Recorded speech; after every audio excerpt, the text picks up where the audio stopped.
Il s'offrait pour toutes les besognes, effrontément, et se cramponnait à la place usurpée, jusqu'à ce qu'on l'enchassât.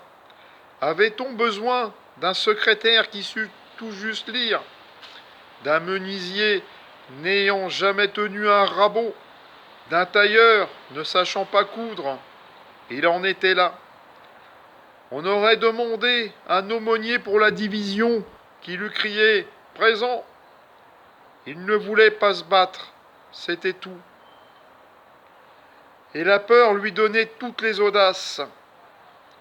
Pour le moment, il payait à boire à tous les caporaux du train de combat et partageait ses colis avec le sergent muletier des mitrailleurs, qui lui promettait de le faire affecter à l'échelon. Mais le capitaine ne voulait pas lui laisser quitter la compagnie, et Bouffiot pliait une nuque songeuse sous les menaces de Fouillard. Pourquoi que tu serais plus que les autres, gros tas? T'y monteras, je te dis. Fouillard, très fier d'avoir fait Montmirail à quatre pattes dans un fossé, est orgueilleux de son titre d'ancien, détesté également de Machy, qui avait trop d'argent et des façons de monsieur. Alors qu'il était fatigué d'injurier le dos placide de Bouffiot, il regardait le nouveau, et la ride de crasse qui lui coupait la joue se creusait pour sourire. Vise-le, s'il en bave, ricanait-il.